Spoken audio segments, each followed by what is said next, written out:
Bismillahirrahmanirrahim. Alhamdulillahi Rabbil Alamin. Wassalatu wassalamu ala ashrafil anbiya'i wal mursalin.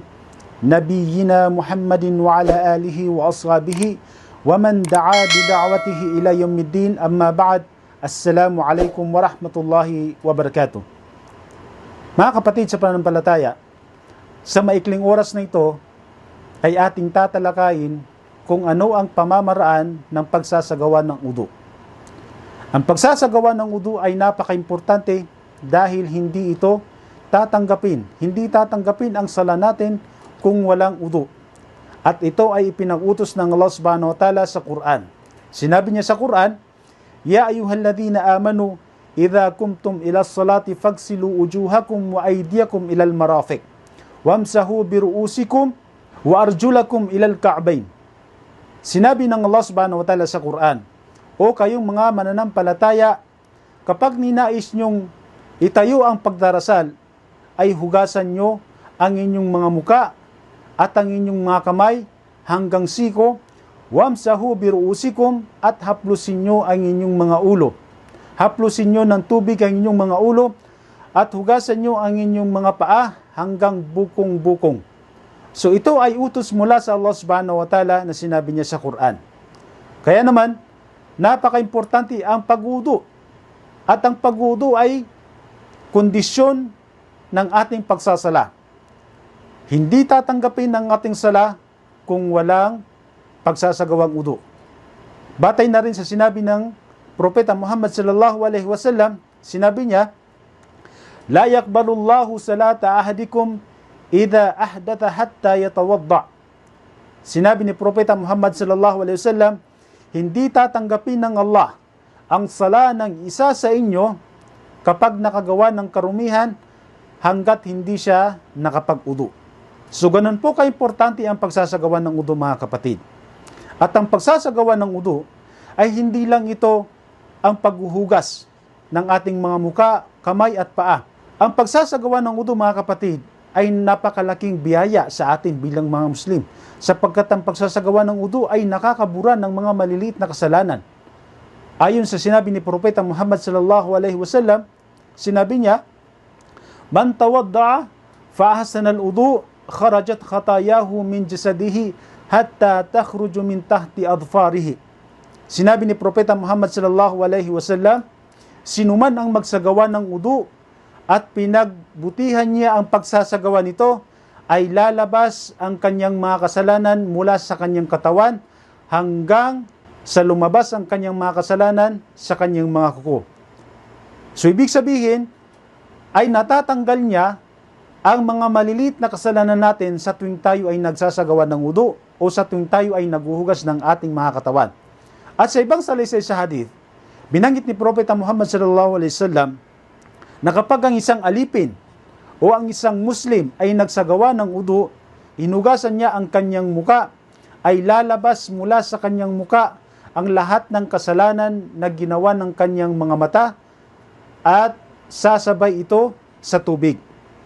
At kapag hinugasan niya ang kanyang dalawang kamay, ay lalabas mula sa kanyang kamay ang lahat ng kasalanan na ginawang pang-aabot ng kanyang mga kamay kasama ng tubig. Kapag hinugasan niya ang dalawang paa, ay lalabas mula sa kanyang paa ang lahat ng kasalanan na ginawa ng pang-aapak ng kanyang mga paa kasama ng tubig, hanggang sa siya ay lumabas na lubos na dalisay mula sa kasalanan. So isa po yan sa mga nabanggit ni Propeta Muhammad sallallahu alaihi wasallam. So nangangahulugan na sa tuwing tayo ay nagsasagawa ng wudu, ay nababawasan ang ating mga maliliit na kasalanan. So sa ngayon po, tingnan po natin sa maikling video na ito kung paano hugasan o paano ang pamamaraan ng pagsasagawa ng wudu. Bago mag-umpisa sa wudu, ay dapat magkaroon ng layunin o niya. Isa puso ang layunin na magsasagawa ng wudu at huwag nang bigkasin. Pagkatapos ay sabihin ang Bismillah o sa ngalan ng Allah bago mag-umpisa.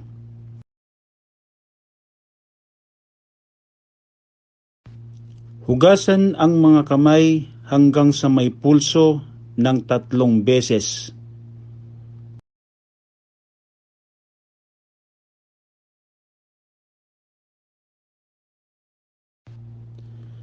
Magmumog at isinga ang tubig na ipinasok sa ilong.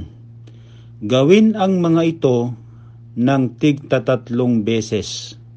Hugasan ang muka hanggang sa magkabilang tainga at mula sa tinutubuan ng buhok sa noo hanggang sa dulo ng balbas pababa.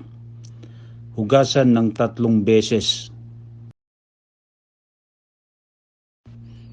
Hugasan ang kanan kamay at braso mula sa dulo ng daliri hanggang siko ng 3 beses. At pagkatapos, isunod ang kaliwang kamay at braso mula sa dulo ng daliri hanggang siko ng 3 beses. Haplusin ang ulo ng 1 beses. Basain ang mga kamay at pagkatapos ay ihahaplos mula sa unahan ng ulo sa tinutubuan ng buhok sa noo hanggang sa ulian nito o sa tinutubuan ng buhok sa batok at ihaplos pabalik sa unahan ng ulo. Haplusin ng 1 beses ang mga tainga. Ipapasok ang mga hintuturo sa butas ng mga tainga habang ang likod ng mga tainga ay hinahaplos ng hinlalaki. Hugasan ang kanang paa mula sa dulo ng mga daliri ng paa hanggang sa may bukong-bukong ng 3 beses. At pagkatapos, isunod ang kaliwang paa. Hugasan mula sa dulo ng mga daliri ng paa hanggang sa bukong-bukong ng 3 beses.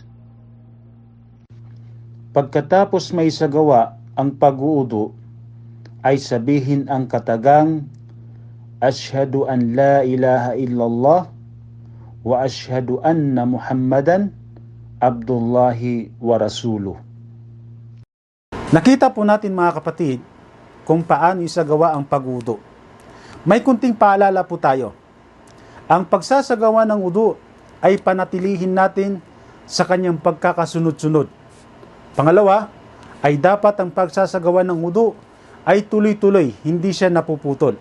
At bilang panghuli mga kapatid, banggitin natin ang hadith ni Propeta Muhammad sallallahu alaihi wasallam na binanggit niya na ang kanyang ummah ay darating sa araw ng paghukom na sila ay may mga maliliwanag na muka, tanda ng kanilang pag-wudu.